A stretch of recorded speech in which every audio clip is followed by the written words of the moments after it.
cargo del agrimensor Ariel Rañuelo, profesor asociado de las cátedras de Cartografía, Sistemas de Información Territorial de la Universidad Nacional del Sur, profesional principal del Instituto Argentino de Oceanografía de CONICET, encargado de operación y procesamiento de sonar batimétrico por medición de fases, sonar lateral, respiradores sísmicos y sondas convencionales.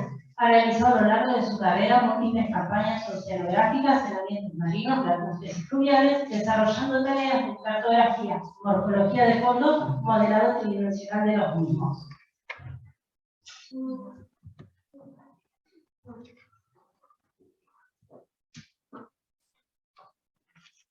Bueno, buenas tardes. Voy a desarrollar este tema que está, aunque no lo crean, resumido, relevamiento con sonares, en virtud de que existen múltiples cantidad de equipamiento que usa el sonido para el relevamiento de fondos. Convengamos que un GPS debajo del agua no hay forma para poder medir, entonces hay que recurrir a otros elementos, como pueden ser pulsos sonoros, o en algunos casos, mediciones de presión que me permiten determinar la profundidad.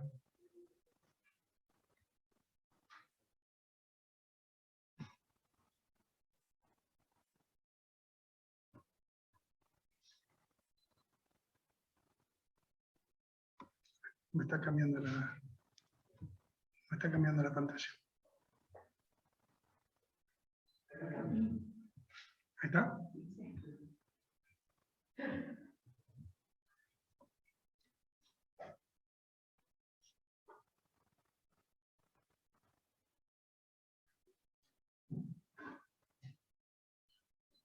En la pantalla que me molesta. Ahí estamos.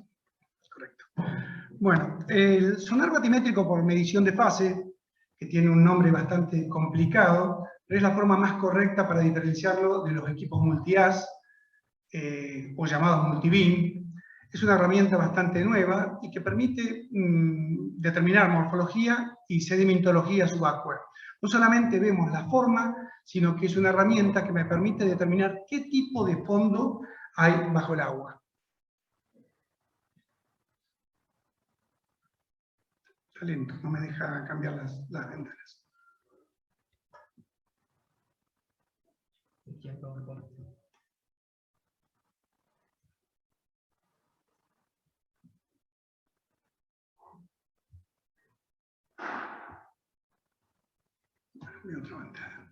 Bueno, vamos a hacer una comparación con respecto al barrido de sonda convencional con la abreviado que está acá, que es el sonar batimétrico por medición de fase.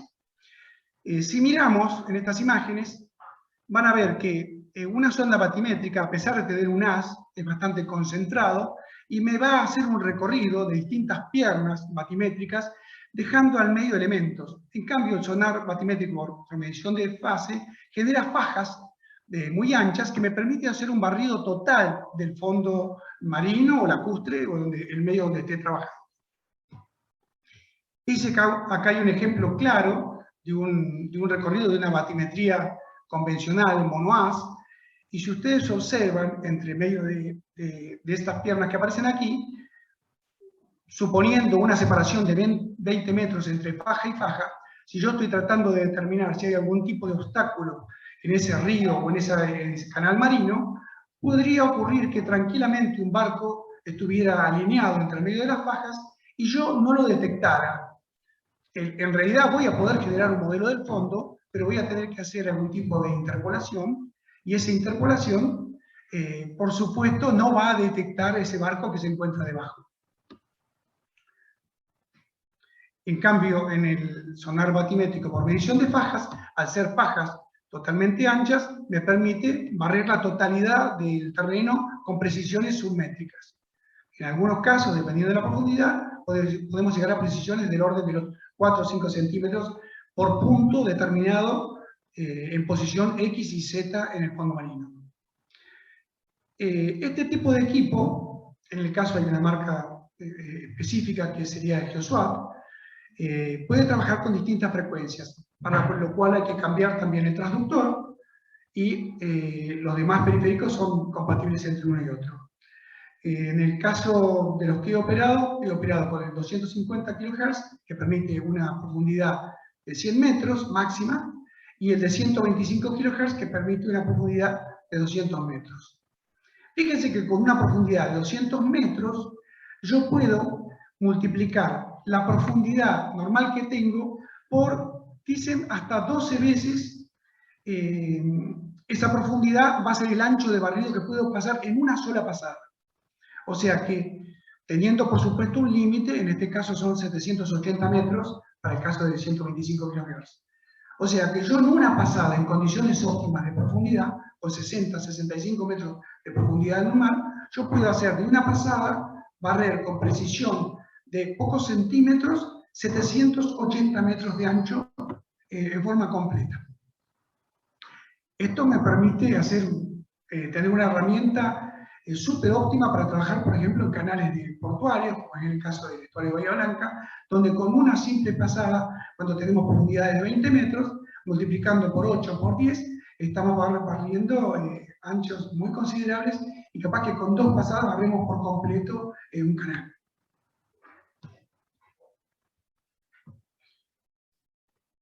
Aquí a la izquierda se alcanza a ver el esquema de lo que sería un multi-as. Este equipo se lo suele denominar comercialmente como multi-as. En realidad se comporta como un multi-as. El equipo multi-as tiene un valor de aproximadamente 8 veces más que este equipamiento que estoy describiendo yo. O sea, un multi-as es un equipo muy costoso, estamos hablando de $1.000.000, $1.000.000 y pico de dólares para un equipamiento de esas características. En cambio, un equipo por medición de fajas puede estar tranquilamente en este momento entre $80.000 y $100.000. El equipo de sonar batimétrico por medición de fajas solamente tiene 2 transductores.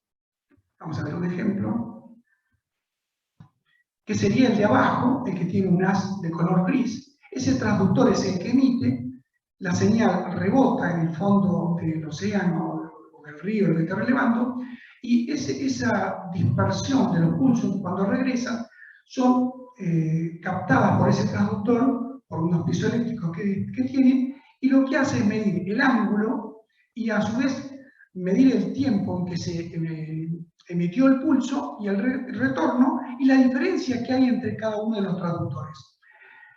Teniendo la distancia y el ángulo, se puede medir con muchísima precisión dónde está ese pulso y a lo largo. Así que acá hay un ejemplo muy cerca y un ejemplo de un mismo pulso muy lejos y la respuesta que tienen esos transductores.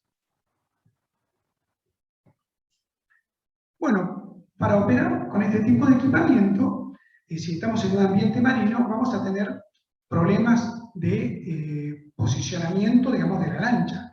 Hay un factor importantísimo que puede ser el tema de la marea.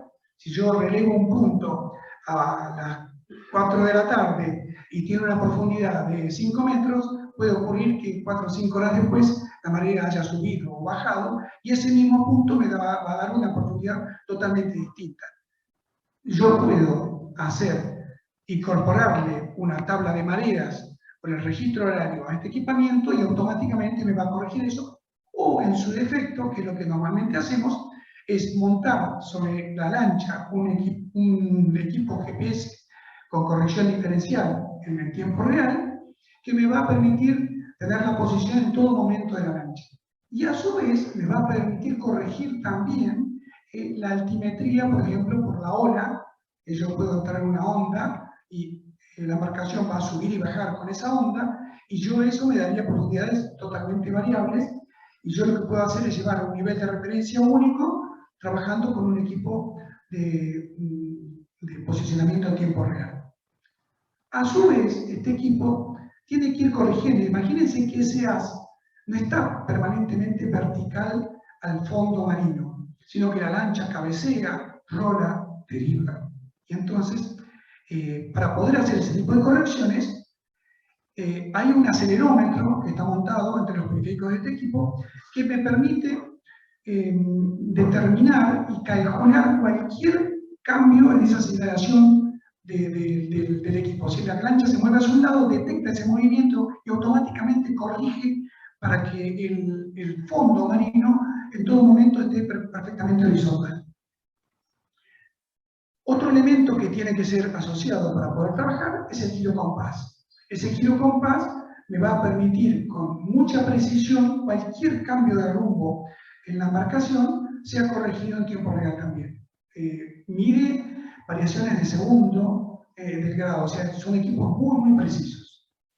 Y el elemento más imprescindible, que antes de hacer el reglamento, sería el perfilador de la velocidad del sonido, que voy a hablar un poquito más adelante con mucho más detalle para visitarlo. Las ondas, estos pulsos que estamos midiendo para poder determinar el fondo, van a atravesar agua. Y ese agua va a tener distintos tipos de densidades, distinta temperatura, distinta salinidad. Y la normalidad sería que un pulso del agua, un pulso de sonido, ande en 1460 metros sobre segundo. Pero en función de que varíe la salinidad y varíe la composición del agua, la temperatura también, va a hacer que eso sea variable y que ese pulso no sea un pulso recto, sino que tenga distintas modificaciones.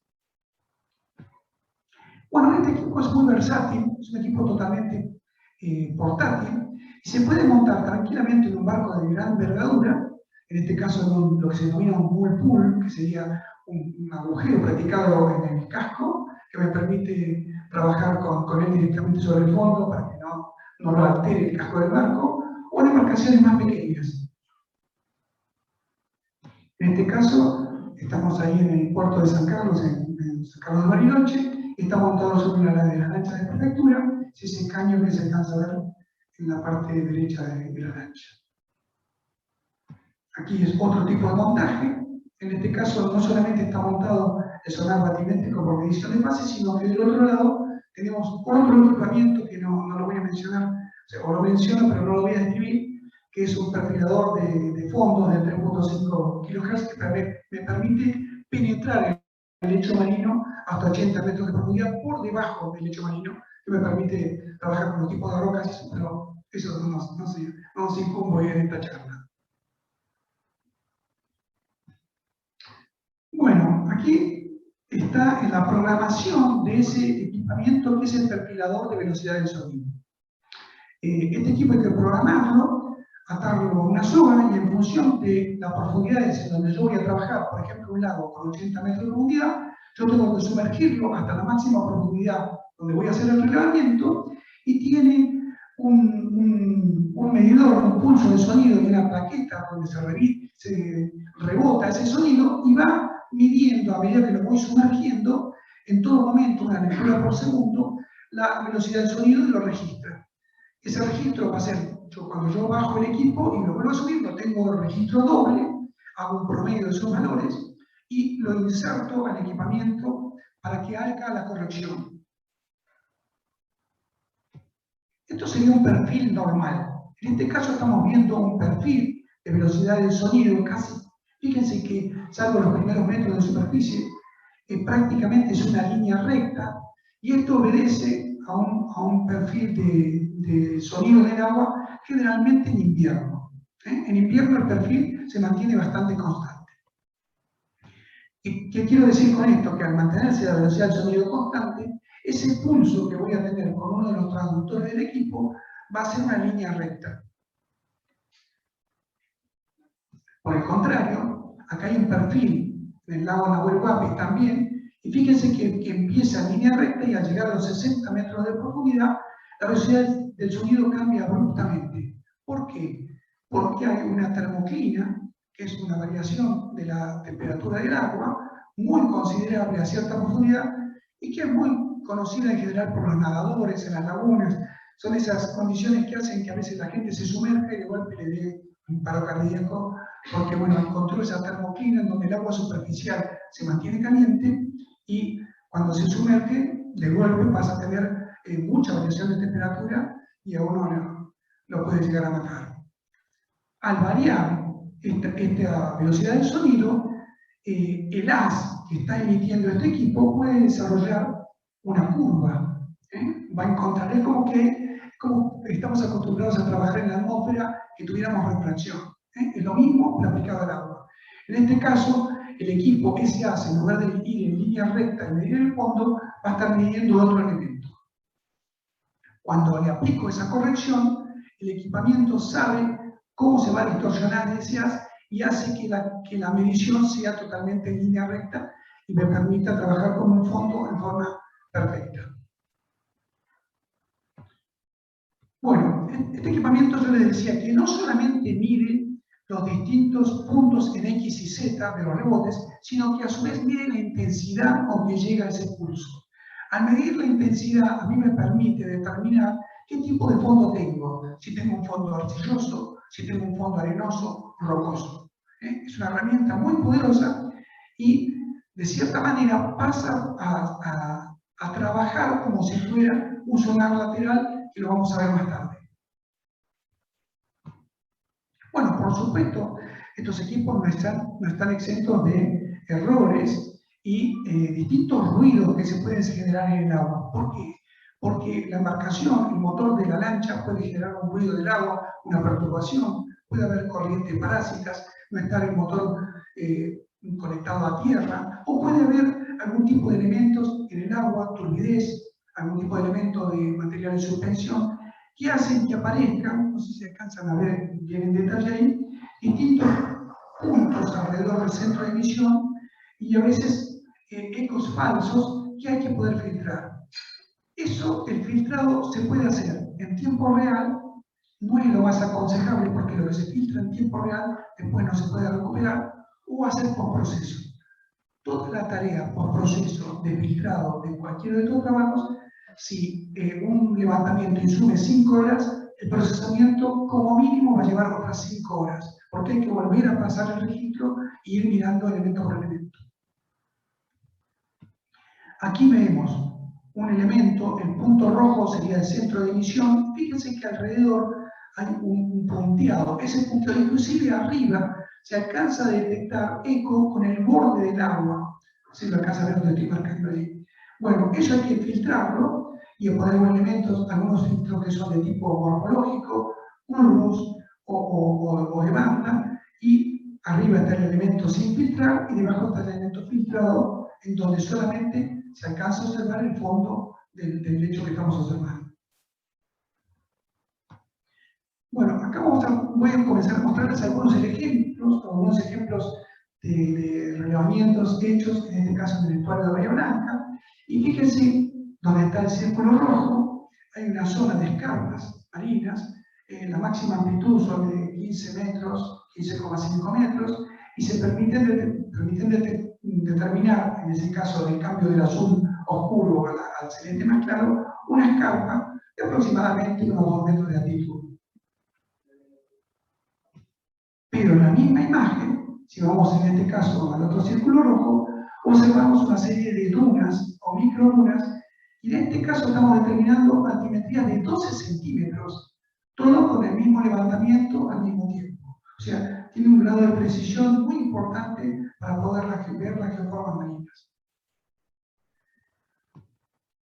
Acá hay otro ejemplo, en este caso es una superposición sobre una imagen satelital, donde se alcanza a ver perfectamente el fondo consolidado, y sobre los bordes distintos tipos de campos de dunas. Hay un campo de dunas en la parte superior, hay un campo de dunas en la parte inferior, y hay algunas escarpas erosivas que son, digamos, saltos en la profundidad que se alcanzan a ver aquí. En este caso parecido, una barra en espolón, de arena, con muy pequeñas dunas, y más al sur se alcanzan a ver dunas de amplitud de 4 o 5 metros de altimetría. Siempre estamos hablando del estuario de Bahía Blanca. Bueno, cuando se hace el procesamiento con este tipo de equipos, se puede generar en forma automática la presentación por medio de curvas de nivel o curvas colorimétricas. En este caso el color es un color que se suele usar bastante, una escala que se llama Rainbow, que se suele usar para, no hay que indique que un color sea un color más oscuro, uno pensaría que sería el rojo más profundo. No, es una escala totalmente sacada del arcoíris, digamos, y en este caso coincide en que la parte más oscura está marcada en azul oscuro y apareció un celeste en la más clara, cuando en realidad la zona con menor profundidad es esta que aparece aquí en rojo. Bueno, aquí en este caso se eliminó la parte colorimétrica y se dejaron solamente las curvas de nivel. Son todas herramientas que me permiten hacer unas presentaciones para que la gente lo pueda interpretar en forma mejor. Aquí, fíjese el grado de detalle que se llega a obtener en un relevamiento de este tipo. Lo que se alcanza a ver, ahí está marcado en amarillo, son las marcas de dragado de una draga que se denominaba Orange. Es una draga que tiene un brazo que oscila y ese brazo rompe la roca y al ir oscilando genera todas estas marcas, curvas, que están dragando justamente el canal y haciéndolo de mayor profundidad y calado. Fíjese el grado de cómo se observan mega dunas y dentro de entre duna y duna pequeñas crestitas con ondas mucho más pequeñas del orden de centímetros, a veces 8 o 10 centímetros de nivel. Y estas otras dunas son mega dunas de 5 o 6 metros de altura. Bueno, también permite hacer perspectivas tridimensionales y a su vez, una vez que tengo hecho el levantamiento, se puede generar un viaje como si fuera un vuelo aéreo sobrevolando, digamos, el fondo del canal. Esto es una forma muy fácil de generarlo, simplemente se marca un recorrido sobre el canal y uno puede hacer un sobrevuelo para poder hacer la presentación mejor y la gente puede interpretar este tipo de herramientas. En este caso les voy a mostrar otro ejemplo de otra de las tareas que hemos realizado, que es, por ejemplo, un estudio de la estabilidad del fondo marino y la situación de los oleoductos. En este caso, una empresa de la zona aquí de Punta Alta, que es Oitanqui, que es la empresa que está conectada a las boyas de Punta Cigüeña y Punta Ancla para la exportación de hidrocarburos. Aquí hay un perfil de la zona, aquí a la izquierda se alcanza a ver el fondo, el ducto sumergido, y hay un perfil que me permite hacerlo también en tiempo real, en donde vamos viendo las profundidades. Aquí tenemos que vamos desde el orden de los 6 metros de profundidad o 2,50 metros de profundidad hasta los 15 metros aproximadamente. Aquí una posición de detalle donde se encuentra Punta Cigüeña, que es la más cercana a Punta Alta, o a Puerto Rosales, que es esto que está aquí, y Punta Ancla, que se encuentra un poco más alejada. Estas bolsas están aproximadamente a 1500 metros de la costa, y lo que se nos encargó es ver el estado donde estaba ese conducto en el fondo marino, y a su vez ver cómo se encontraban las anclas. Tiene 4 anclas, y esas marcas que se ven aquí radiales son las cadenas como disturban el fondo marino porque están arrastrando, digamos, en un sector sobre el fondo. Esas boyas 2×3, cuando se amarran barcos de grandes dimensiones, le pegan a la boya y la trasladan a veces varios metros, y bueno, hay que volver a posicionarla. Y bueno, tiene un sistema, digamos, de manguera flexible para que no se rompa, pues, si se rompiera el oleoducto sería un desastre ambiental. Aquí hay un grado de detalle donde se alcanza a ver uno de los ductos y un otro ducto accesorio que tiene lateral, y uno viendo en forma directa un perfil en un determinado corte, puede ver si el ducto se encuentra tapado por arena o expuesto.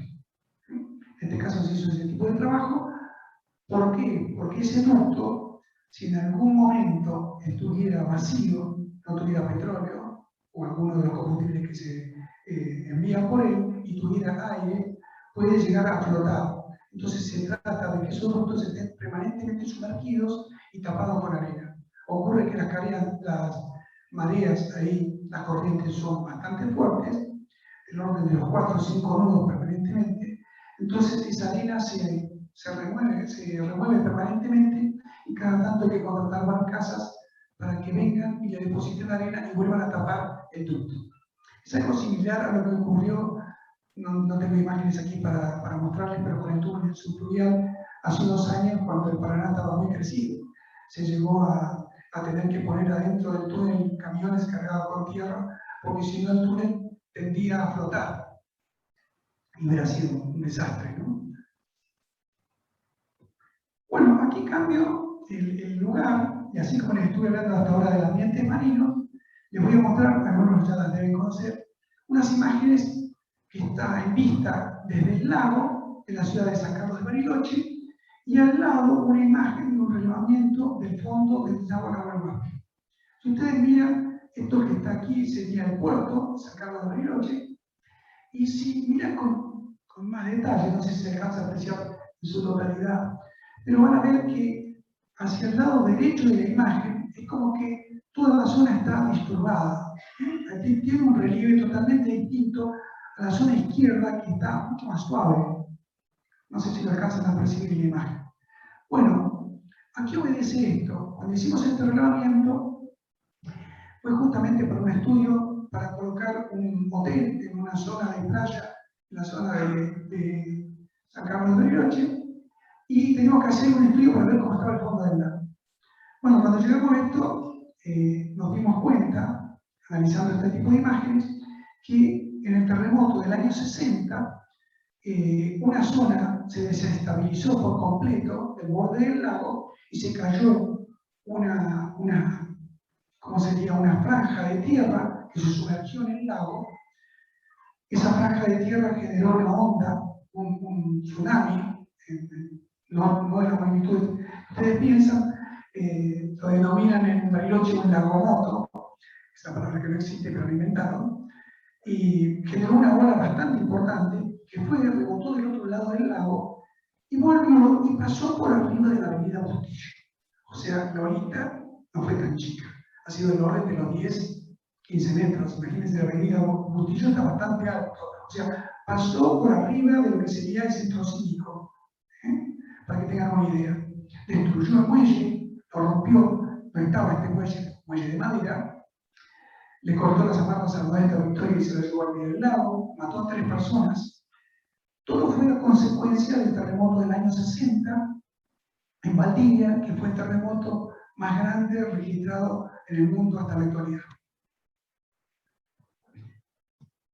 Lo que queda por ver es por qué se rompió esta zona y no la de la izquierda.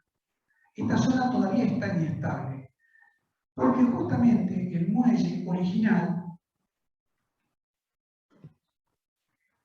es este que está aquí sumergido a 200 metros de la costa y a 30 metros de la profundidad, logramos detectar. Era un muelle de madera que se había hecho clavando pilotes. Al clavar pilotes se desestabilizó toda la zona de costa y cuando vino el terremoto, al estar desestabilizada por ese golpetear de esos martinetes, hizo que ese fondo se fuera al fondo del lago y arrastró con ello todo lo que tenía mal, entre ellos el muelle de madera. Acá hay un dato característico extra. Haciendo el relevamiento encontramos así sobre la derecha un objeto, una roca de aproximadamente 10 metros de diámetro, que está en el medio de algo totalmente plano. Eso es lo que se denomina en geología un bloque errante. Convengamos que este tipo de lagos son lagos de tipo glaciario, y en algún momento, cuando todo esto era hielo y glaciar, el glaciar había arrancado un bloque de piedra de grandes dimensiones que está acá, y el hielo lo transportó hasta que el hielo perdió sustentación, se rompe y ese bloque queda depositado en un lugar totalmente distinto. Probablemente este bloque viniera kilómetros más arriba, pero bueno, lo ubicamos y logramos determinar. Esta es una foto del Maestra Victoria volviendo y se alcanza a ver aquí el trozo de muelle que quedó por la rotura por el tsunami. Hay muy poca información de esto y yo tuve la oportunidad de hablar con testigos de esta obra. Así que fue un acontecimiento bastante que dejó marcado a muchísima gente. Bueno, para este tipo de trabajos es fundamental y permite determinar un montón de datos para poder hacer este tipo de conclusión. En este caso estamos haciendo un cambio de ambiente, pasamos del lago a trabajar nuevamente. En el caso de las nacientes del río Uruguay, son la zona de Moconá, no sé si tienen ustedes conocimiento de la zona de Moconá, es una catarata longitudinal al río. O sea, no es atravesada al río, sino longitudinal a lo largo de varios kilómetros. Fíjense que el río no es precisamente un río tranquilo, en este caso estaba con un nivel bastante alto, y nos fue imposible trabajar con una sonda convencional por la turbidez y el movimiento del agua. Y sí, en cambio, pudimos hacer un relevamiento con el sonar batimétrico por medición de fases. ¿Qué detectamos a lo largo del río Uruguay?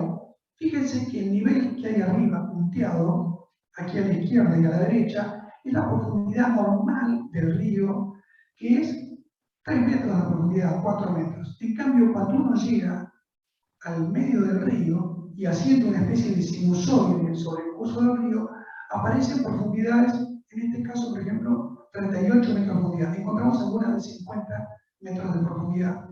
Un canal que está tallado en el lecho del río totalmente anómalo, ¿no? Porque supuestamente el río está tallado en el propio basalto. Y bueno, hay partes que hay falla geológica para poderlo justificar, pero hay partes que no. Y bueno, se está estudiando en este momento porque si tuviera esa profundidad, en la actualidad, digamos, el río no drenaría hacia el Atlántico. Bueno, se generan aquí unas corrientes de turbidez terribles. Vamos a grabar otro equipamiento, aparte de la sonda común o la sonda Multias. En este caso estamos hablando de un sonar lateral, se conoce así vulgarmente, sonar lateral, sonar de barrido lateral, y es un torpedo que va colgado con un cable. En este caso lo que están viendo aquí es un cable de acero, porque si se transporta con una lancha, a veces se lleva un cable de Kevlar de comunicación que va conectado a este equipamiento, y ese torpedo se lanza detrás de la embarcación a una determinada distancia. El sonar lateral no tiene tanta precisión en cuanto al posicionamiento. ¿Por qué? Primero porque hay que calcular la catenaria y hay que calcular la curva, digamos, parabólica que hace esa soga con el elemento que va detrás, suspendido. Y el posicionamiento GPS es el de la lancha. Entonces hay que sumarle a la posición de la lancha la longitud de la cuerda y qué parábola va a hacer. Y en algunos casos hay sonares laterales que tienen profundímetro y que indican. Porque si yo acelero con la lancha, ese torpedo va a elevarse y va a flotar. Entonces hay que calcular en función de la velocidad de la lancha y del largo del cable que uno esté suministrando, a qué profundidad va a estar colocado y en qué posición va a estar. Si yo hago una vuelta con la lancha y vuelvo a cambiar el sentido del recorrido a 180 grados, ¿qué ocurre? Todo lo que antes tenía un retraso con la posición donde estoy viendo el equipo, en este caso va a ir para el otro lado. Así que hay que hacer un montón de correcciones para obtener posición. Algunas cosas es posible corregirlas, pero nunca llegar al grado de precisión que tendría con un sonar batimétrico o con una ecosonda común. Pero este equipamiento sí me permite determinar con muchísimo grado de detalle formas en el fondo. En este caso, estamos viendo, ustedes van a verlo aquí como basura de fondo, es una imagen satelital con algunas de las grúas del sitio 5 de aquí de nuestro puerto, del puerto de Arran. Y aquí en el fondo van a observar que hay un montón de elementos. Ahí donde tengo exactamente puesto el cursor, hay un ancla hundida que apareció cuando hicieron el dragado, una draga sopladora, y a nosotros nos encomendaron ver para comenzar a usar este sitio 5 para empezar a bajar las aspas de los molinos de viento que están haciendo para generación eléctrica, se descargan en ese lugar. Bueno, para poder hacer la certificación de fondos, nos exigieron hacer un levantamiento de este tipo y ver qué materiales había en el fondo para extraerlos. Ocurre que esos barcos en marea baja apoyan el casco en el fondo. Y si hay un elemento, como en este caso un ancla, rompe el fondo y sería catastrófico. Entonces, una vez al año tenemos que hacer este tipo de levantamientos. Si ustedes observan aquí, se alcanza a ver una cubierta que se usan generalmente en los barcos para protección para los laterales, y así se observan un montón de elementos, caños, rieles, durmientes de todo el ferrocarril. Yo no puedo determinar exactamente el material, pero sí puedo determinar que hay un objeto y hay que sacarlo. Aquí hay otro ejemplo, esta es una imagen satelital donde se ve una de las dragas. Hay una que estaba todavía en ese entonces flotando, ahora creo que se hundió también, y hay una volcada. Aquí, con el sonar lateral, estamos viendo, fíjense que se ven perfectamente las antenas, la obra, digamos, la sala de comando de la draga, y se alcanzan a ver como dos cadenas. Estas cadenas son las que mantenían a la draga amarrada al puerto, y así y todo se llenó de agua y se hundió. Pero ven que están exageradas las distancias con respecto a la embarcación. O sea, el grado de detalle es mucho, pero las distancias, conforme nos alejamos de donde va el torpedo, el sonar, se degradan mucho. Este es un relevamiento, en este caso en los canales de acceso a puertos, y estas son dos boyas hundidas. Hay una boya superior y una boya inferior con sus cadenas, y están los muertos de los que estaban amarradas, cortadas.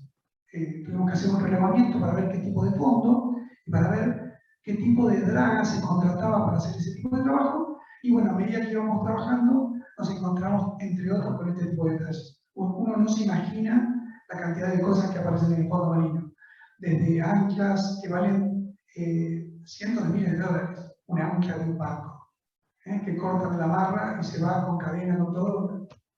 Por supuesto me prohibieron decir dónde están y en qué lugar están ubicados, porque bueno, hay que montar un operativo infernal para poder operarlas, ¿no? Este es otro sitio, otro tipo de trabajo, en este caso no marino, también con sonar lateral. Este es el bosque hundido del lago Traful. No sé si lo han escuchado en los medios hace un tiempo atrás, que hablaban de que se podía llegar a generar también en el lago Traful un tsunami que podía barrer con la localidad de Traful, que se encuentra del otro lado del lago. Bueno, la gente de Parques Nacionales se asustó, la gente se asustó muchísimo, y nos mandaron a ver si esta publicación que había hecho un geólogo de Buenos Aires, si tenía sustento científico. Bueno, hicimos un relevamiento en toda la zona. Aquí se alcanzan a ver, esto es un montaje, está el gomón transportando el sonar lateral, y debajo se alcanzan a ver los pinos hundidos, algunos en posición vertical. Hicimos un levantamiento del total y bueno, terminamos tranquilizando a la gente que era, no digo una mentira, pero era muy exagerado la presunción de lo que iba a pasar en el lugar. Si yo les muestro esta imagen, es medio fuerte, les pido disculpas, pero ustedes acá no interpretarían nada, ven algo, pero no saben qué es, ¿no? Se observan unos bultos, arriba hay unas rocas, algo así. Ahora, si yo les hago así, así, ¿la ven? Bueno, presuntamente digo porque no pudiera hacer una búsqueda, pero en este caso tuve la desagradable tarea de buscar un cuerpo humano en el lago Puelo. El lago Puelo tiene, como los otros lagos de toda la cordillera, el famoso problema de la termoclina. Y el riacho azul que va y desemboca en ese lugar, a pesar de que tiene carteles de prohibido bañarse, la gente se larga patinando por el río hasta llegar a la playita del lago. Hay poca profundidad, pero ¿qué ocurre? El río viene con temperatura fría. El lago, la parte superior del agua está caliente, como habíamos dicho. En cambio, la parte debajo del lago está muy fría. Si uno viene patinando por el río, el agua fría lo lleva hacia abajo. ¿Qué fue lo que pasó? Esta era una mujer con su hija, la hija lo lograron recuperar y la madre desapareció. Es tan fría el agua que pueden pasar 5, 6 años, 7 años después porque no han aparecido nunca, y desgraciadamente la gente de Parques nos pidió ayuda para ver si podíamos determinar.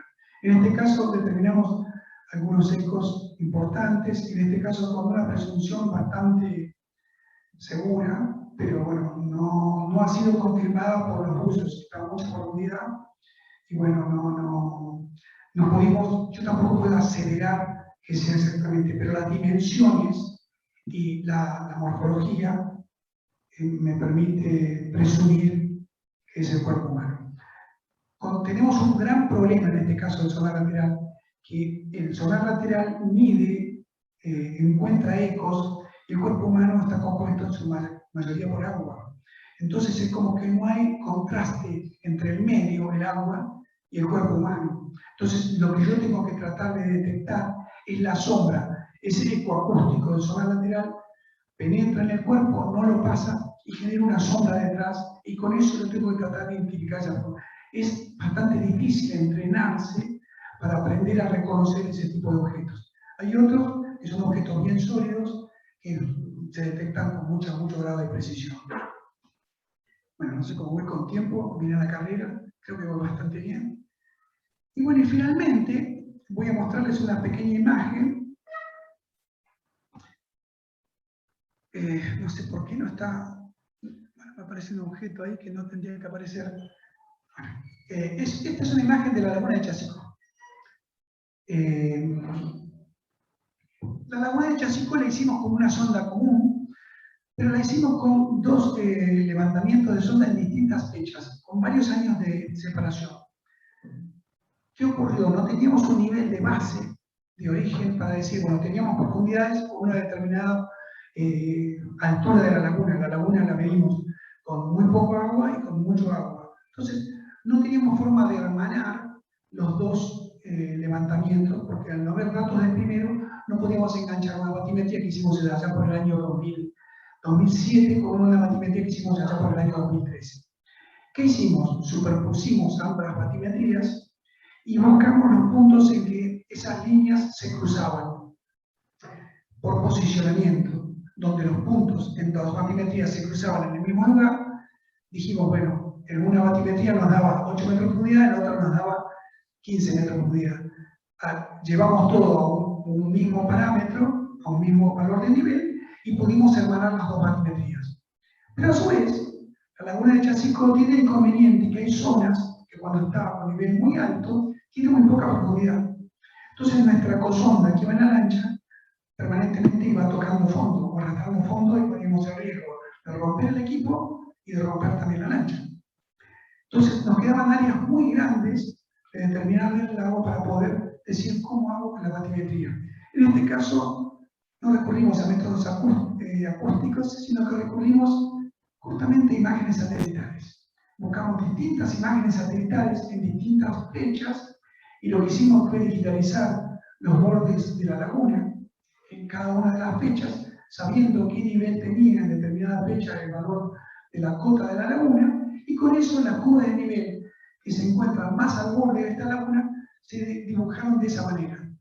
Con ello logramos completar y hacer por primera vez el primer cálculo de volumen de agua y área completa. A su vez también sacar los mitos de los pescadores, que no solamente mienten con los tamaños de los pescados, sino que mienten con las profundidades. Hay gente que nos decía, la laguna tiene 30 metros de profundidad. No, mi lancha se hundió y tenía olas de 5 metros. Bueno, la gente dice cualquier locura. Y bueno, logramos determinar, la laguna llega, en el mejor de los casos, a los 13 metros. En algún caso muy excepcional puede llegar a tener 14 metros de profundidad en su punto más profundo. ¿Por qué necesitamos esos datos? Para hacer modelado de qué iba a pasar con los peces en función de que la laguna reciba agua del arroyo o si reciba agua de tipo lluvia. Y hicimos ese estudio, bueno, fue uno de los primeros estudios completos que se hizo sobre esa laguna usando estos métodos. O sea, cuando la metodología de GPS se nos acaba, cuando la metodología de las sondas acústicas se nos acaba, bueno, se nos ocurrió inventar este método para trabajar con imágenes satelitales, y fue fantástico. Fue tan fantástico que lo tuvimos que volver a hacer en el dique San Roque para hacer exactamente ese mismo trabajo. En este caso no era porque la lancha no tuviera profundidad, sino que los bordes son con mucha roca y la gente que manejaba la lancha no se animaba a acercarse a los bordes porque es borde de montaña. Entonces, los bordes tuvimos que determinarlo también con imágenes satelitales y poder sacar las profundidades en distintos niveles del lago de San Roque para hacer este tipo de trabajo, batimetría. Bueno, aquí termina. Me parece que tú no lo están teniendo, me van a retar.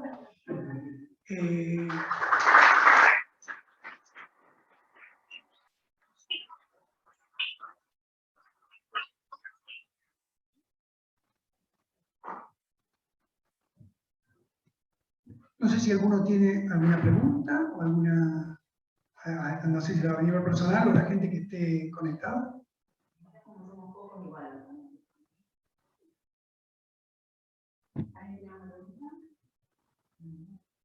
¿Os entendió mucho? Tengo una pregunta también. Sí, ¿cómo no? Vos trabajás con geólogos, ¿cierto?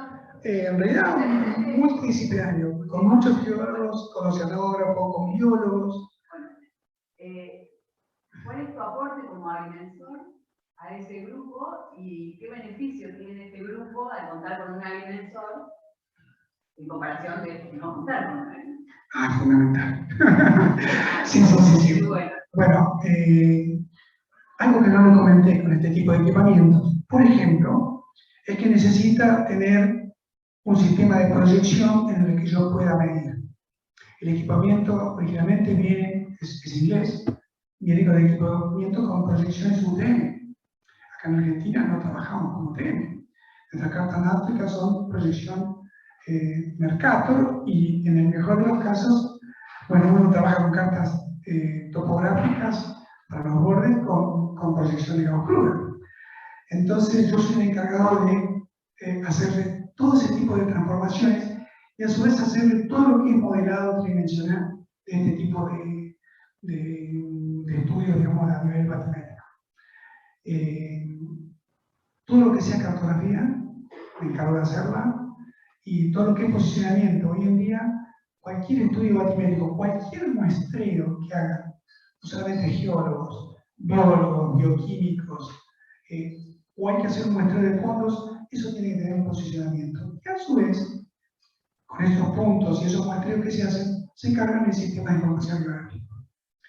Que no necesariamente, a veces en estas otras profesiones, están capacitados para manejarlo, o no tienen interés en aprenderlo, y bueno, yo le termino generando y haciendo la carga de esos elementos,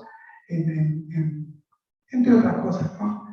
De hecho, aprovecho para meter un chivo, va a salir prontito la solicitud de un personal de apoyo, y a instancias mías, quiero que sea un agrimensor. O sea, va a venir orientado a la parte geológica, pero la parte geológica es muy sencilla, y necesitan sí o sí que, porque bueno, uno se va poniendo viejo y ya tengo que ir buscando un reemplazo cuanto antes. Así que tengo que formarlo para manejar este tipo de equipos y bueno, y los he logrado convencer, inclusive para la parte de investigación, que solicitan muchas veces geógrafos o solicitan biólogos, y bueno, soliciten también para investigación agrimensores, que son para este tipo de mediciones y este tipo de cosas, el personal que está mejor capacitado que cualquier otra de las cosas.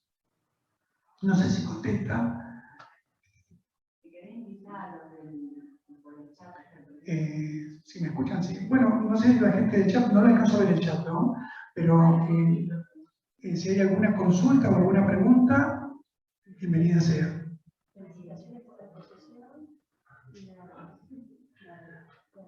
Bueno, si hay alguno que es un poco tímido y tiene miedo de preguntar ahora y en forma privada, si quiere contactar conmigo, a su disposición. Bueno, debe estar por ahí publicado mi mail, ahí está en la pantalla, estoy viéndolo, ariel@yahoo.com, o de la forma que quieran, encantado de responderle cualquier duda que puedan tener con respecto a ello.